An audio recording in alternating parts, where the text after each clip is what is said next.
दोस्तों, सही टाइम और सही अवसर पर सही काम करने से मनुष्य को सफलता मिलती है। इसलिए व्यक्ति को सही समय और सही अवसर के महत्व को समझना चाहिए। कोई अवसर चूकने के बाद वापस नहीं लाया जा सकता। हर इंसान सफल होना चाहता है, पैसे कमाना चाहता है और इसके लिए वो मेहनत करता है, पर कुछ ही लोग ही सफल हो पाते हैं। आपको पता है बहुत कम ही लोग क्यों सफल हो पाते हैं? क्योंकि वो सही समय पर सही अवसर को ढूंढ लेते हैं। इसलिए वक्त और अवसर के महत्व को समझना चाहिए। दुनिया में अवसरों की कोई कमी नहीं है। आपने ये सुना होगा कि एक मौका आपकी जिंदगी बदल सकता है। बहुत से लोग इन अवसरों को पहचान रहे हैं और सफल हो रहे हैं, पर क्यों ज्यादातर लोगों को ऐसे अवसर नहीं मिलते हैं? ऐसा इसलिए होता है कि अवसर तो सामने है, पर आप उसे देख नहीं पाते हैं। व्यक्ति उधेड़-बुन और असमंजस की स्थिति में रह जाता है और उसके हाथ से मौका चूक जाता है। अक्सर एक छोटा सा अवसर जिसे हम ये सोचकर अनदेखा कर देते हैं कि इससे कुछ नहीं होने वाला, लेकिन एक छोटे अवसर में भी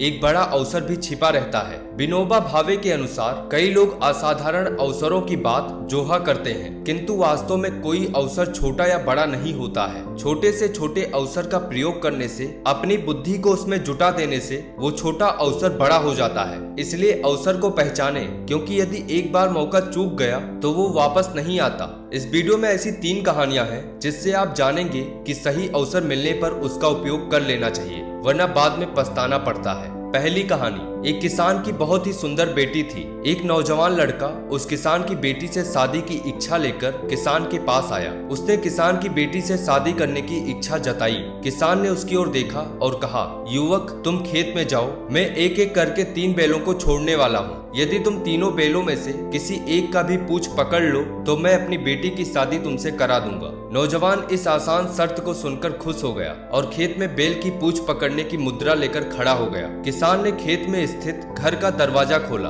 तभी एक बहुत ही बड़ा और खतरनाक बैल उसमें से निकला। नौजवान ने ऐसा बैल पहले कभी नहीं देखा था, अतः उससे डरकर नौजवान ने निर्णय लिया कि वो अगले बैल का इंतजार करेगा, और वो एक तरफ हो गया, जिससे बैल उसके पास से होकर निकल गया। दरवाजा फिर खुला। आश्चर्यजनक रूप से इस बार पहले से बड़ा और भयंकर बैल निकला। नौजवान ने सोचा कि इससे तो पहले वाला बैल ठीक था। फिर उसने अलग होकर बैल को निकल जाने दिया। दरवाजा तीसरी बार खुला। नौजवान के चेहरे पर मुस्कान आ गई। इस बार एक छोटा और मरियल बैल निकला। जैसे ही बैल नौजवान के पास आने लगा, नौजवान ने उसकी पूंछ पकड़ने के लिए मुद्रा बना ली ताकि उसकी पूंछ सही समय पर पकड़ ले। पर ये क्या, उस बैल की तो पूंछ ही नहीं थी। तो दोस्तों, हर एक इंसान की जिंदगी अवसरों से भरी हुई है। कुछ सरल है और कुछ कठिन है, पर अगर एक बार अवसर गंवा दिया तो फिर वह अवसर दोबारा नहीं मिलेगा।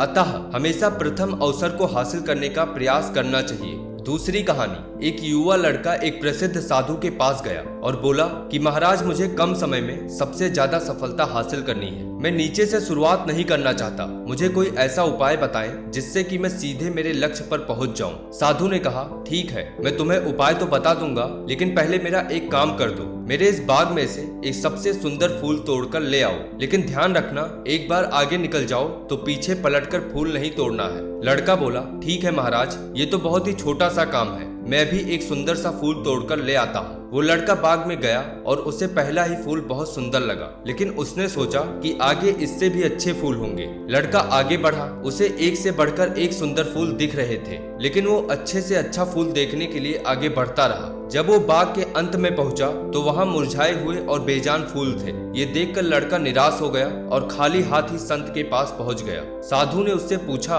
कि तुम फूल लेकर क्यों नहीं आए, खाली हाथ ही क्यों आ गए? लड़के ने कहा कि महाराज, आपके बाग में फूल तो बहुत अच्छे अच्छे थे, लेकिन मैं सबसे सुंदर फूल की चाहत में आगे बढ़ता रहा। अंत में सभी फूल मुरझाए हुए थे, इस वजह से मैं खाली हाथ आ गया। साधु ने उसे समझाते हुए कहा कि हमारे जीवन में भी ऐसा ही होता है, इसीलिए प्रारंभ से काम करना शुरू कर देना चाहिए। जैसे ही कोई अवसर मिले उसका उपयोग कर लेना चाहिए। ज्यादा अच्छे अवसर के चक्कर में हाथ आए अवसर को नहीं छोड़ना चाहिए, वरना अंत में खाली हाथ ही लौटना पड़ता है। तीसरी कहानी, तेनालीराम अपनी बुद्धि और हास्य के लिए प्रसिद्ध थे। बात उस समय की है जब वो राजा कृष्ण देव राय के दरबार के सदस्य नहीं थे। एक बार जब राजगुरु नगर भ्रमण के लिए निकले तो उन्होंने राजगुरु से दरबार में सम्मिलित होने और मनोरंजन करने का अनुरोध किया। तेनाली रामा अपनी बुद्धि और हास्य के लिए प्रसिद्ध थे। तेनाली रामा ने अपनी लिखी कुछ हास्य पंक्तियां राजगुरु को दिखाई। राजगुरु ने उन्हें कह दिया कि ठीक है, मैं महाराज से बात करके तुम्हें बता दूंगा।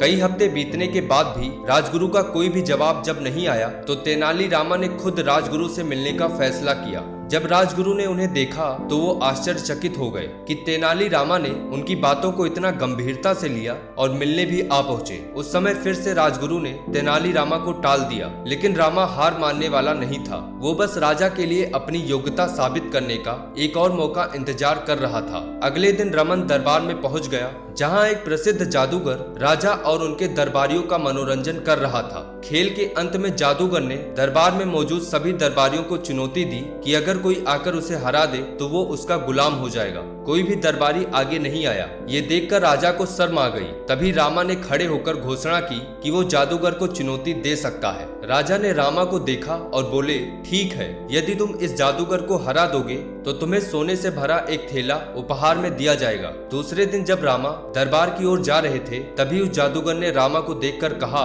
रामा, तुमने चुनौती को स्वीकार करके बहुत गलत किया। तुम्हें सोने से भरी थैली तो नहीं मिलेगी, लेकिन हाँ, मैं तुम्हें ये रेत से भरी थैली दे देता हूँ। जब तुम इसे देखोगे तो मेरी याद आएगी। और वो जादूगर हंसकर चल दिया। दरबार में रमन ने उस जादूगर से कहा, क्या जो काम मैं आंखें बंद करके कर सकता हूँ, क्या तुम वो काम खुली आंखों से कर सकते हो? जादूगर बिना सोचे समझे सहमत हो गया। रामा ने वही रेत वाली थैली निकाली और अपनी आंखें बंद की और एक मुट्ठी रेत निकालकर अपनी आंखों पर रख दिया। जादूगर ने तुरंत हार मान ली, क्योंकि वो जानता था कि वो अपनी आंखों के अंदर रेत नहीं डाल सकता है। राजा रमन से बहुत खुश हुए और उन्हें एक सोने की थैली दी और उनकी बुद्धिमत्ता से प्रसन्न होकर अपने दरबार में मंत्री के रूप में नियुक्त कर दिया।